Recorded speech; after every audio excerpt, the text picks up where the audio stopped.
بسم اللہ الرحمن الرحیم لیس بامانیکم ولا امانی اہل الکتاب من یعمل سوءا یجزا به ولا یجد له من دون اللہ ولیا ولا نصیرا ومن یعمل من الصالحات من ذکر او انثى وهو مؤمن فاولئک يدخلون الجنة ولا یظلمون نقیرا ومن احسن دینا ممن اسلم وجهه للہ وهو محسن واتبع ملت ابراہیم حنیفا واتخذ اللہ ابراہیم خلیلا وللہ ما فی السماوات وما فی الارض وکان اللہ بکل شیء محیطا صدق اللہ مولانا العظیم۔ رات سورہ نساء کے یہ 18ویں رکوع کی اختتامی آیات ہیں۔ اللہ تعالیٰ نے اس زمین پر بے شمار مخلوقات پیدا کی ہیں، اور یہ انسان آج تک ان کو شمار بھی نہیں کر سکا، اتنی کثیر تعداد ہیں۔ علم حیاتیات میں جو کچھ پایا جاتا ہے اس کے مطابق یہ کوئی 25 لاکھ اقسام ہے۔ ہر ایک کو ایک نوع کہا جاتا ہے، جس کی جمع انواع ہے، جسے خاص اصطلاح میں سپیشیز کہتے ہیں۔ ان میں 10 لاکھ اقسام جانوروں کی ہیں اور کوئی 15 لاکھ کے قریب پودوں کی اقسام ہے جو انسان نے دریافت کی ہے۔ تو بہرحال تمام مخلوقات میں انسان کو ایک انفرادی حیثیت حاصل ہے،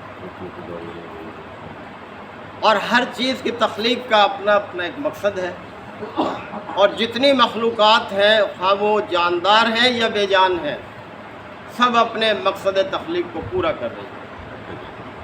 تو انسان جو اس کا پر بہت اہم مخلوق ہے، اس کے حوالے سے فرمایا اللہ تعالیٰ نے کہ هو الذی خلق لکم ما فی الارض جمیعا، وہی ہے جس نے یہ سب کچھ جو زمین میں ہے تمہارے لیے پیدا کیا۔ یعنی انسان کی زندگی کی ضرورت کے لیے جو جو چیز درکار تھی اللہ نے سب پیدا کر دی، زمین کی سطح پر بھی، زمین کے نیچے بھی، زمین سے اوپر بھی، جو کچھ بھی انسان کی زندگی کی ضروریات تھیں وہ اللہ تعالیٰ نے کما حق پوری کر دی۔ اور اس کے ساتھ ساتھ ایک بہت بڑی ضرورت کہ انسان کو اللہ نے اپنی بندگی کے لیے جو پیدا کیا ہے وہ بندگی کس طرح سے کرے، یہ انسان خود اپنی طرف سے یہ ایجاد نہیں کر سکتا۔ اللہ تعالیٰ نے انسان کی ضرورت کو بھی پورا کیا، اور پیغمبر مبعوث کیے جن کی کثیر تعداد ہے کہ جو بیان کی جاتی ہے، آپ سنتے رہتے ہیں کہ کوئی 1,24,000 پیغمبر انسانوں کی ہدایت کے لیے اللہ تعالیٰ نے بھیجی۔ اور سب سے پہلا پیغمبر جو اس زمین پر اللہ تعالیٰ نے اتارا وہ حضرت آدم علیہ السلام، یعنی کوئی عام انسان نہیں تھا، اللہ کا پیغمبر تھا، ہدایت سے فیض یاب تھا، اسے پتہ تھا کہ کس طرح سے میں نے اپنی زندگی گزارنی ہے اور اپنے مقصد تخلیق کو پورا کرنا ہے۔ اور آدم علیہ السلام کو اتارتے وقت ہی ان پر واضح کر دیا گیا تھا، بلکہ ان پر کیا، ان کے ذریعے سے تمام انسانوں کو جو قیامت تک آئیں گے، فرمایا کہ وَإِمَّا يَأْتِيَنَّكُم مِّنِّي هُدًى فَمَن تَبِعَ هُدَايَ فَلَا خَوْفٌ عَلَيْهِمْ وَلَا هُمْ يَحْزَنُونَ کہ دیکھو جب بھی میری طرف سے تمہارے پاس کوئی ہدایت آئے تو فمن تابع ہدایہ، جو بھی اس ہدایت کی پیروی کرے گا، فلا خوف علیہم ولا هم یحزنون، اس کے لیے نہ کوئی خوف ہے نہ کوئی رنج ہے، وہ کامیاب ہوگا۔ والذین کفروا وکذبوا بآیاتنا، لیکن اس کے مقابلے میں جنہوں نے میری ہدایت کا انکار کیا، اس کو جھٹلایا، اولئک اصحاب النار هم فیہا خالدون، وہ اہل دوزخ ہوں گے، آگ میں جانے والے ہوں گے اور ہمیشہ ہمیشہ رہیں گے۔ یہ خبر حضرت آدم علیہ السلام کے ذریعے سے قیامت تک کے لوگوں کو دے دی گئی تھی۔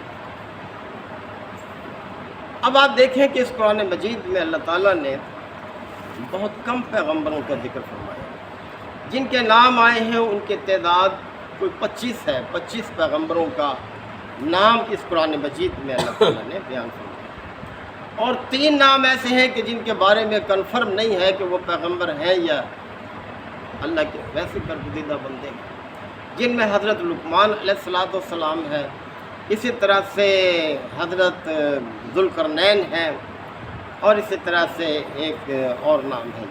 تو بہرحال یہ کچھ ایک بحث چل پڑی تھی۔ نبی کریم صلی اللہ علیہ وسلم جب مبعوث ہوئے تو آپ کو 2 طرف سے مخالفت کا سامنا تھا، 2 طرف سے۔ ایک تو یہ قریش مکہ تھے جو آپ کی اپنی قوم کے لوگ تھے، انہیں امی کہا جاتا تھا، اس لیے کہ ایک بہت لمبے عرصے سے اس قوم میں کوئی پیغمبر نہیں آیا تھا۔ نبی کریم صلی اللہ علیہ وسلم اور حضرت ابراہیم علیہ السلام کا کوئی 2500 سال کا وقت ہے، 2500 سال۔ ابراہیم علیہ السلام کے بیٹے حضرت اسحاق علیہ السلام اور ان کے بیٹے حضرت یعقوب علیہ السلام، یعقوب علیہ السلام کو ہی اللہ نے یہ لقب دیا تھا اسرائیل کا، اور انہی سے آگے یہ ساری قوم جو ہے یہ بنی اسرائیل کہلائی، اور اسی قوم سے پیغمبر آتے رہے، اور ان کا علاقہ عراق، شام، فلسطین یہ سب انبیاء کی سرزمین ہے۔ تو ان علاقوں میں پیغمبر آتے رہے، بہرحال جو تعلیمات تھی وہ عرب میں بھی آتی رہی۔ تو یہ لوگ بڑا فخر کرتے تھے اپنے آپ پر، یہ جو اہل کتاب تھے، کہ ہم پیغمبروں کی اولاد ہیں،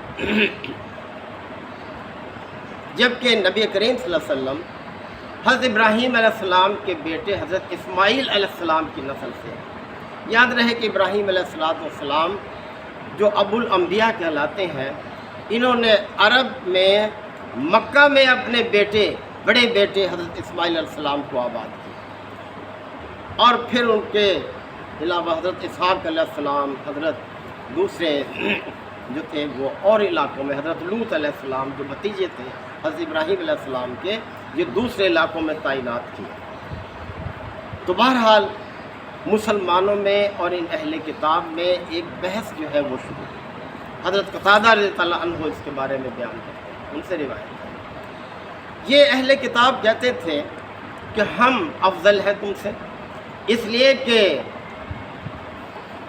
ہمارے پیغمبر تمہارے پیغمبر سے پہلے، ہماری کتابیں تم سے پہلے ہمارے پاس آئی۔ اور مسلمان کہتے تھے کہ ہمارے جو پیغمبر ہیں وہ خاتم الانبیاء ہیں، وہ قیامت تک کے لیے نبی ہیں، اور ہماری جو کتاب ہے یہ سب کتابوں کی تصدیق کرنے والی ہے۔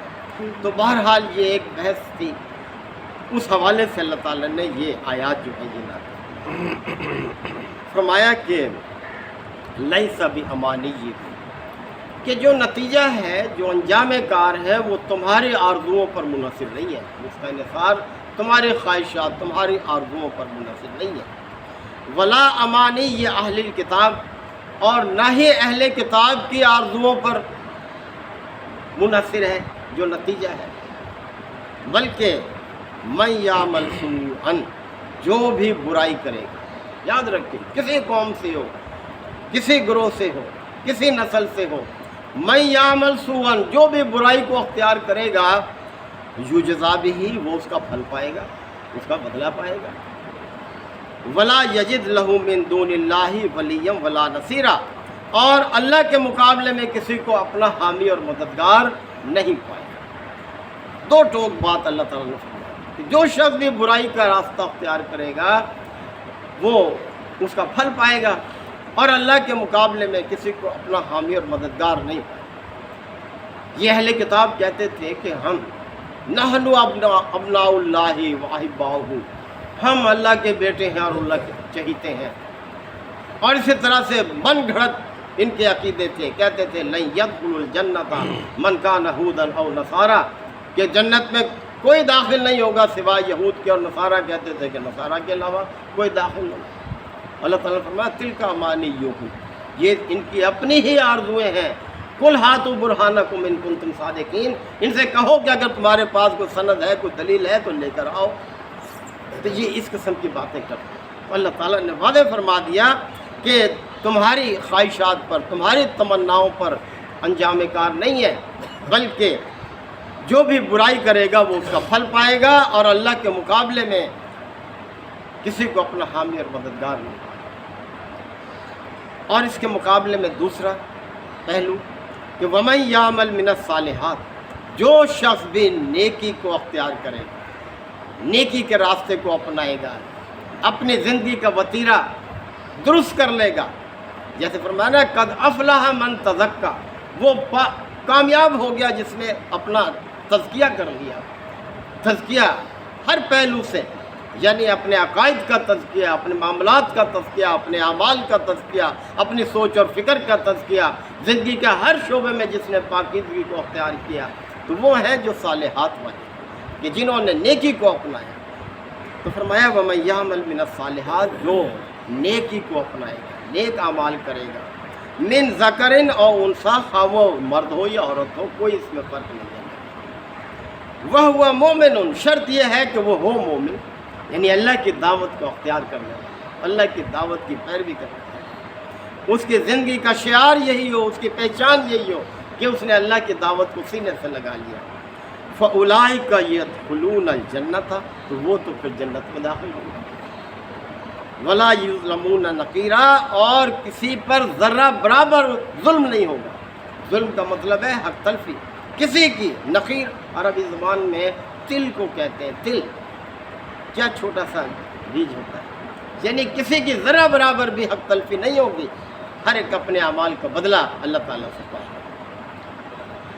اور پھر فرمایا وَمَنْ أَحْسَنُ دِينًا، اس شخص سے اچھا دین کس کا ہوگا؟ دین یہاں مطلب ہے طریقہ زندگی، زندگی بسر کرنے کا طریقہ۔ اس شخص سے اچھا طریقے زندگی کس کا ہوگا؟ ممن اسلم وجہہ للہ، جس نے اللہ کے آگے اپنا سر تسلیم خم کر دیا، یعنی زندگی کے ہر معاملے میں اللہ کے آگے سر جھکا دیا، اللہ کی دعوت کو، اس کے طریقے کو اپنا لیا، جس نے اپنی زندگی کے ہر معاملے میں وَهُوَ مُحْسِنٌ، اور وہ نیکوکار بن کر رہا، یعنی مرتے دم تک کسی حالت میں رہا۔ وَاتَّبَعَ مِلَّةَ إِبْرَاهِيمَ حَنِيفًا، اور اس نے ابراہیم کے طریقے کی پیروی کیا۔ ابراہیم کا خاص طور پر یہاں نام لیا گیا، اس لیے کہ جو بھی مخالفت کر رہے تھے آپ کی، قریش عرب تھے، آپ کی اپنی قوم کے لوگ تھے جنہیں امی کہا جاتا تھا، لیکن ایک لمبے عرصے سے کوئی پیغمبر نہیں آیا تھا، اور دوسرے یہ اہل کتاب تھے کہ جو بڑا فخر کرتے تھے اپنے آپ پر کہ ہم انبیاء کی اولاد ہیں۔ تو دونوں ہی گروہ اپنا تعلق ابراہیم سے جوڑتے تھے۔ یہ قریش عرب کہتے تھے، یہ خانہ کعبہ کے مجاور تھے، خانہ کعبہ کی دیکھ بھال کرتے تھے، حاجیوں کی خدمت کرتے تھے، کہتے تھے کہ ہم افضل ہیں۔ اور اہل کتاب اپنی بڑائی جتلاتے تھے کہ کتنے پیغمبر ہمارے اندر آئے ہیں، ہم پیغمبروں کی اولاد ہیں، ہم صاحب کتاب۔ تو سب ہیں ابراہیم کی اولاد، یعنی جتنے بھی یہ پیغمبر دوسرے علاقوں میں آئے، یہ سب کے سب حضرت اسحاق علیہ السلام کی اولاد تھے، اور نبی کریم صلی اللہ علیہ وسلم حضرت اسماعیل علیہ السلام کی نسل سے آئے۔ تو بہرحال دونوں کی جو اصل ہے وہ کیا ہے؟ ابراہیم ہے۔ تو فرمایا کہ ابراہیم کی ذرا زندگی پر تو غور کرو، کس ماحول میں اس نے آنکھ کھولی، کہاں پیدا ہوا تھا وہ؟ ایک مشرک گھرانے میں پیدا ہوا، لیکن اس نے تو اس چیز کو نہیں اپنایا۔ کس طرح سے اس نے دیکھے سمجھ بوجھ کو استعمال کیا، مختلف چیزوں کو دیکھا، یہ بڑا ہے، یہ بڑا ہے، یہ میرا رب ہو سکتا ہے، لیکن ہر ایک کا پھر وہ انکار کرتا گیا، اور بالآخر جب اسے حق کی تلاش تھی تو اللہ نے اس کو حق سے آشنا کر دیا۔ یہی ہمارا ہے، ہم حق کے طلبگار ہوں گے تو اللہ تعالیٰ ہمیں، جب انسان کوشش کرتا ہے تو پھر اللہ اس کی کوشش کو رائے گا نہیں جانتا۔ نبی کریم صلی اللہ علیہ وسلم کا فرمان مبارک ہے من جدہ وجدہ، جس نے کوشش کی اس نے پا لیا۔ اور اللہ تعالیٰ کا بھی قانون ہے، اللہ تعالیٰ نے فرمایا ہے کہ والذین جاہدوا فینا لنہدینہم سبلنا، جو لوگ ہمارے راستے کی طرف آنے کی کوشش کریں گے، لام تاکیدی ہے، کل بھی میں نے کیا، الگ اللہ تعالیٰ یہی فرما دیتا ہے کہ نہدینہم سبلنا، ہم اسے اپنے راستے کی ہدایت دیں گے۔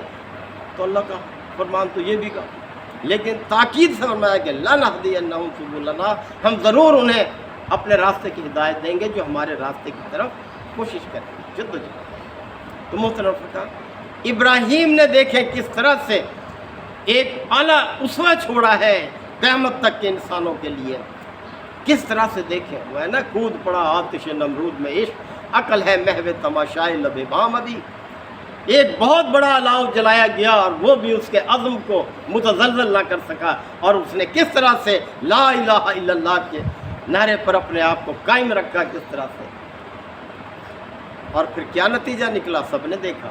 وہی آگ جو جلانے کا کام کرتی ہے کیا بن گئی پھر وہ۔ اور جب اللہ نے حکم دیا کہ اپنے اس بیٹے کو جو بڑھاپے کی عمر میں ملا تھا چھوڑ آؤ اس کو جنگل میں، تو کیا اپنی خواہش کو پیش نظر رکھا، بیٹے کی محبت کو پیش نظر رکھا، یا اپنے رب کی رضا کو پیش نظر رکھا؟ یہ ہے ایمان۔ تو یہ ہے کہ کس طرح سے چھوڑ آئے، اور اللہ نے آج تک اس جگہ کو کیسے آباد کیا ہوا ہے کہ دنیا کے کونے کونے سے لوگ جو ہیں اپنا کاروبار چھوڑ کر، اپنے گھر بار چھوڑ کر، اپنا سرمایہ لگا کر کس طرح سے جانے پہ فخر کرتے ہیں وہاں پر۔ یہ ہے کہ جو اللہ کا ہو جاتا ہے، من کان للہ کان اللہ لہو، جو اللہ کا ہو جاتا ہے اللہ اس کا ہو جاتا ہے۔ ہمیں اس کی فکر ہونی چاہیے کہ ہم اللہ کے ہو کر رہے ہیں، اس کے بندے ہیں، اس کی مخلوق ہے، اس نے ہمیں ایک خاص مقصد کے لیے پیدا کیا۔ تو فرمایا کہ دیکھو وَاتَّبَعَ مِلَّةَ ابراہیم حنیفہ، تو جس نے بھی ابراہیم کے طریقے کو اختیار کیا، کس طرح سے اس نے ہر قربانی اللہ کے راستے میں پیش کی۔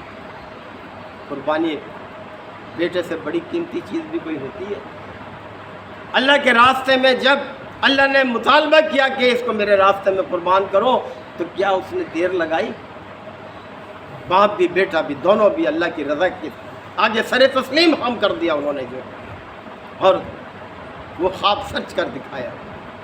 انبیاء کا خواب بھی ایک وحی کی شکل ہوتی ہے، یاد رکھیں۔ تو فرمایا کہ وَاتَّخَذَ اللَّهُ إِبْرَاهِيمَ خَلِيلًا، تو ابراہیم کو بھی اللہ نے پھر اپنا دوست بنا لیا۔ جب ابراہیم نے اپنے رب کے لیے ساری قربانیاں پیش کی، اللہ نے دیکھیں کس طرح سے اس کو برگزیدہ کیا۔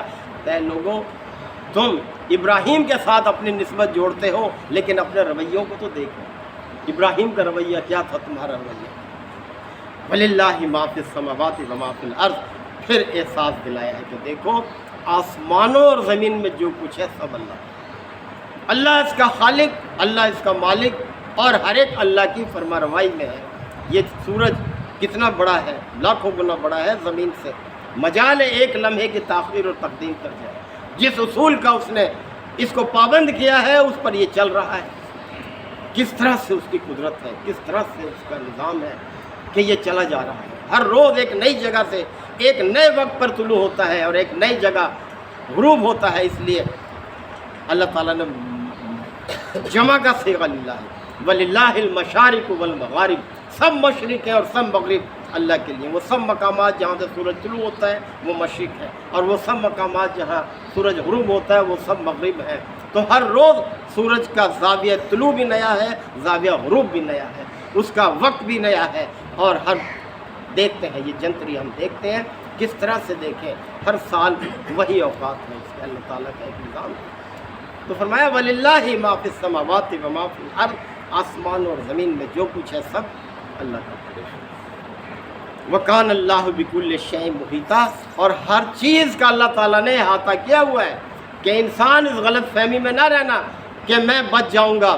اللہ کی گرفت سے باہر نہیں ہے کوئی بھی، ہر شخص اپنے کیے کا بدلہ پائے گا، اچھے عمل کا اچھا بدلہ اور برے عمل کا برا بدلہ۔ لہذا اس زندگی میں، زندگی یہ دنیا کی زندگی، دنیا دنو سے بنا ہے، دنو قریب کو کہتے ہیں عربی زبان میں، یعنی یہ قریب کی زندگی ہے ہماری، اس لیے ہم اسے دنیا کہتے ہیں، اور بعد کو آخر کہا جاتا ہے۔ اس کے بعد ایک اور زندگی ہے جو کبھی نہ ختم ہونے والی ہے، وہ آخرت ہے۔ تو فرمایا کہ اللہ کی گرفت سے کوئی چیز باہر نہیں، اللہ ہر چیز پر احاطہ کیے ہوئے ہے۔ لہٰذا اپنی اس مہلت عمل کو بنی مت جانو، ایک ایک پل اس کا قیمتی ہے، نہ جانے کون سا پل آخری ہو جائے، لہذا غنی مت جانو۔ اللہ تعالیٰ ہمیں آیات کو سمجھنے کی عمل کی توفیق عطا فرمائے۔ الحمدللہ وکفیٰ وسلام علی عبادہ الذین اصطفیٰ۔ ربنا آتنا فی الدنیا حسنہ وفی الآخرۃ حسنہ وقنا عذاب النار وادخلنا الجنۃ مع الابرار یا عزیز یا غفار یا رب العالمین۔ ربنا ظلمنا انفسنا وإن لم تغفر لنا وترحمنا لنكونن من الخاسرین۔ ربنا لا تؤاخذنا إن نسينا أو أخطأنا ربنا ولا تحمل علينا إصرا كما حملته على الذين من قبلنا ربنا ولا تحملنا ما لا طاقت لنا به واعف عنا واغفر لنا وارحمنا انت مولانا فانصرنا على القوم الكافرين یا رب اغفر وارحم وانت خير الراحمين صلی اللہ تعالی علی خیر خلقہ محمد وآلہ وصحبہ اجمعین.